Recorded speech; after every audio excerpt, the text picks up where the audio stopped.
Let's get a move on then and focus in on the new regulatory norms for MFI demand, what the outlook is. And joining in right now to discuss that is Shalabh Saxena. He's the MD and CEO at Spandana Sphoorty Financial, as well as HP Singh, the Chairman and Managing Director at Satin Creditcare. Thank you so much for taking time out.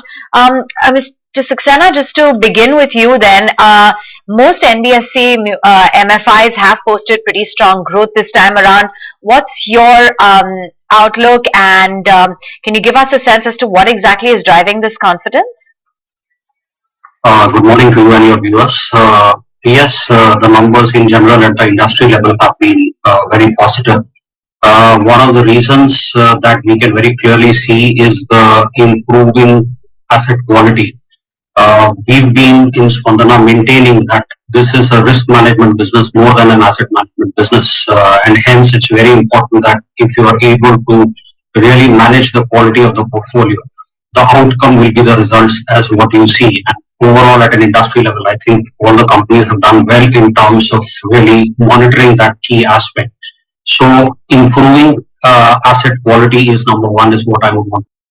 Apart from that, most of the MFIs, or at least we, are almost 90% rural. This is a credit hungry and a credit, the demand of credit in this segment, which is the bottom of the pyramid and women entrepreneurs, is pretty strong all through. And hence, if you look at the overall picture, the demand being strong and the quality being good, it augurs well for the industry. One last point I would want to make is the operating environment for the industry also has improved quite a bit. From a customer point of view, they realize that it's important to pay on time. This sector has seen a high resilience, and it's never the intent which is questioned. It's always the capability, which in a COVID kind of took some beating. But for the past 2 years, I think we are seeing good traction both on the demand as well as the quality side. Good morning, Nikunj Dalmia joining in. I have a very simple question, Mr. Singh. Our understanding of the rural economy is that the rural economy is under stress. That's a channel check which two-wheeler companies are telling us, FMCG companies are telling us, auto companies are telling us.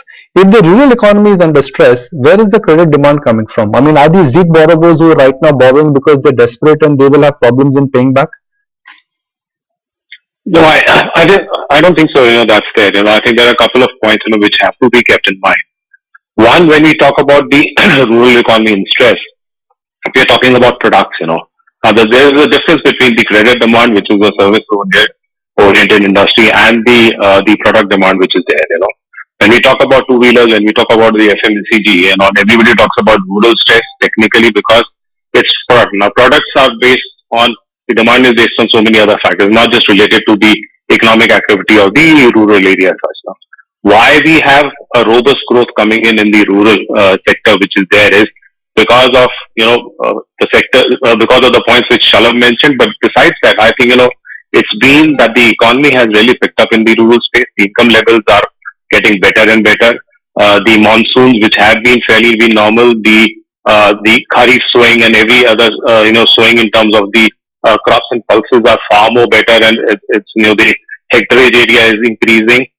The pent-up demand of the COVID, probably is also coming up. And to top it all, I think, for us to look at is the states where we operate are practically under-penetrated in terms of microfinance activity. Now, once we say that pent-up demand which has been there because of under-penetration, all these activities probably being there, that stress is not there for microfinance. And that's for sure. And that's the reason why everybody is talking about a 25% plus growth, in the coming years as such.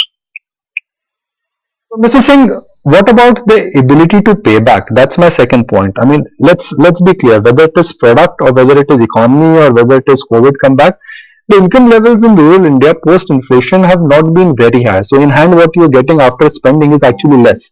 In that, if the microfinance market is growing, what happens to the repayment capacity? That's my very basic question again. So the credit bureaus actually work on over-indebtedness, and there's a lot of RBI directions as well as the household incomes which we track and look at before we actually disburse a loan. And that's a very key example for us to really look at that whether the household is under stress, in terms of their paying. So the ability to pay technically arises from that. They are not over indebted to that sort. That's number one. And the second is, which is there. Rural households have not one stream of income. They have at least a bare minimum of a couple of streams of income which is there. Revenue comes in from farming. Revenue comes from cattle, dairy farming as well as cattle rearing. Or they would have some kind of a small scale, or a cottage or a micro entrepreneurship business activity which is going across over there. So that ability technically is not challenged at that point of time. So it's the household foyer which is taken into account, the revenue streams which are probably coming in, and that's probably one of the key reasons that ability is not under stress if you really look at this. Mr. Saxena, I wanted to bring you in the discussion and ask about how the competition is in the sector, because of course of late a lot of fintechs have come into the space. P2P lending, etc. is also increasing quite a bit. Overall, your take with respect to how the competition is in the MFI space? Before I come to your point, to Nikunj's point, inflation in my view, or a food inflation in our view, is good for our customer, because our customer is the start of the economic cycle. So that's point number one. Point number two is with the huge spending which the government is doing in terms of infrastructure.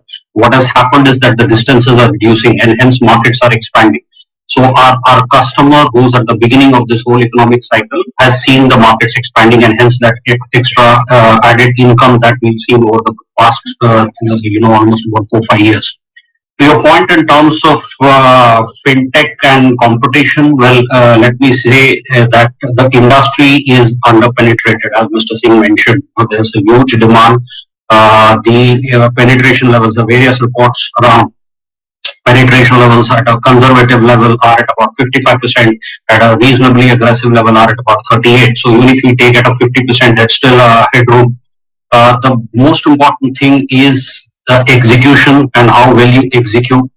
The last mile delivery is what the microfinance companies cater to, and dare I say, they kind of reasonably excel in terms of running this whole shop in a very nice manner.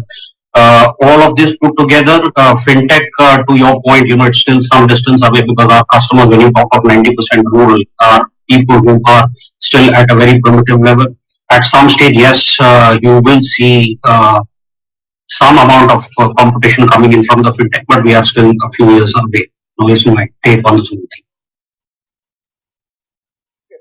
Now, Shalabh, let's understand the credit cycle for a microfinance company, especially in terms of NIMs. We've gone through an expansion in interest rates. Beginning of the credit cycle, normally microfinance companies will have huge advantage because you will be taking deposits which will be repriced later on. Now that interest rates are coming down, what happens to your spreads? So, Nikunji, we have our loans are pretty short term, from 12 months to 24 months. And our experience is that even though a customer borrows for 24 months, the average product cycle is about 13 months. So, in a way, we have a positive ALM because our borrowings are coterminous, so it will be about 24 months.